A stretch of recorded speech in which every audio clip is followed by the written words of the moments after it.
Welcome back to Dash for Adventure. Today we're heading south on US Highway 51 in Mississippi. We're going to go back to a town we skipped over yesterday.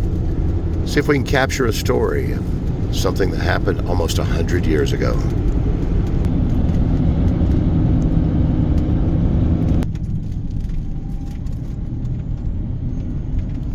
Today's story starts with a teenage girl named Ethel Wilson. She was the daughter of a sharecropper in 1928 in McComb, Mississippi. Sharecropping back then was basically what replaced slavery, where the sharecroppers provided the labor and the landowner provided the land, and they split the money on selling the crops at the end of the year. A very difficult way to carve out a life, but they did it. Unfortunately, there was not enough income to support the child that Ethel Wilson was about to have.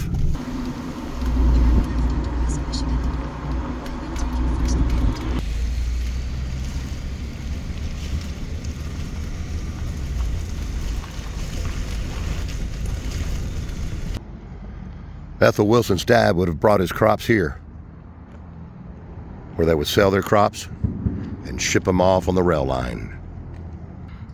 So Ethel Wilson entered the hospital to have her baby. And can you imagine? Back then, there was no social safety nets. Nothing. No Medicare, Medicaid, no welfare. You either scratched out the living and ate your food, or you died. So Ethel gave birth to her little baby boy in 1928. And then her cousin, who already had 3 children, was much older than her, volunteered to take him on. So with her 3 children, her cousin took on her little baby boy. On December 30th, 1928, Otha Ellis Bates was born, and no one knew how he would shape the world when he grew up.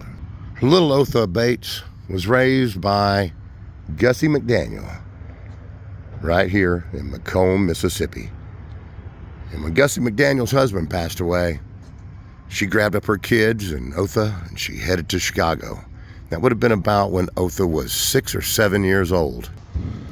Otha Ellis left McComb, Mississippi as a 6 or 7-year-old boy, not knowing what his future would hold. His life was very poor, and they scratched out barely a living when they were that small. He never met his father, and his mother disappeared as an old memory, and he eventually never saw her again either. But it was the south side of Chicago where Otha Bates changed his name, and the whole world began to realize who he was over years of him working side jobs and playing music. This little town was always in the back of his mind, and it helped shape who he became. And the world would come to know him as Bo Diddley, who took blues and changed it to some of the earliest rock and roll the world ever heard. We're here in Bo Diddley Park at the Bo Diddley Pavilion. One of the interesting things about that name, Bo Diddley, in a rambling interview with Rolling Stone magazine some years ago, he said he thought it might have been an insult because it was other fellow musicians that he played on street corners with that called him that. And at the time, if you were Diddley, you were Diddley Squad. You were nothing. So maybe it inspired him. Maybe he took Bo Diddley as his nickname and said, "I'll show you." And he became the Bo Diddley that changed music forever. Every year this place comes to life with a blues and rock festival they have right here in McComb. Amazing music. There's several plaques here in McComb that tell the life and story of Bo Diddley. He passed away June 2nd of 2008 at his home in Florida. But it talks about some of the history of how he could not make a living playing music in his early days, so he found jobs where he could. At one time, Bo Diddley worked at a grocery store, a picture frame factory, and a blacktop company. He even worked as an elevator operator and a meat packer. He also started boxing and had hoped to turn professional in 1954. But finally, he submitted a demo, and they loved his guitar playing. Chess Records loved the demo and wanted to hear more from him because Bo Diddley used his tremolo bar, which sounded like waves of water in the music. Check out this depot. This depot suffered serious burn damage in 2020 or 2021, I believe.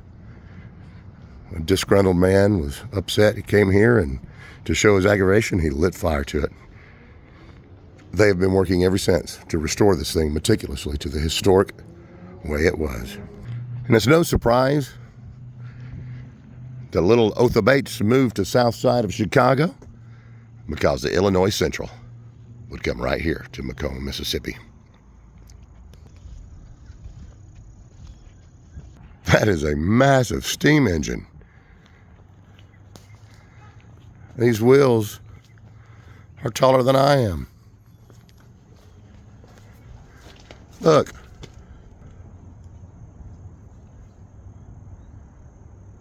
Wow. Illinois Central Railroad, ICRR.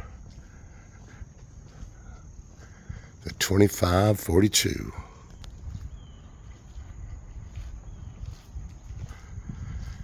Imagine being 6 or 7 years old, not really knowing who your parents are, and then your adopted mother throws you on one of these cars here and takes you all the way to another part of the United States. Chicago had to be much different, like it is today, for McComb, Mississippi. Had to rattle that little boy's mind. Maybe it rattled it just enough for him to become the rock guitarist that he became. I apologize if my voice has been raspy. I yelled a little bit too much at Mardi Gras a few days ago, and I'm a little under the weather.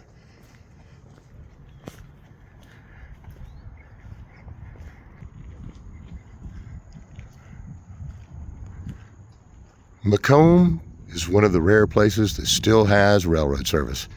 Amtrak runs right through here every day. I'm not sure it'll be as romantic as it once possibly was, and maybe it was only a romance in memories of a thing that never happened to us. But one of these days, Paul and I are going to take a train.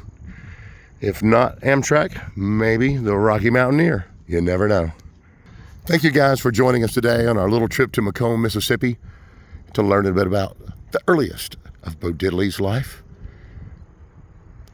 We'll post some links in the description below that you can go listen to a couple of the songs of Bo Diddley's that actually did change the world of music forever. We'll see you guys in the comments. Thanks for watching. Good night, everybody. Hey, look, there's Paula. Wave. Good night.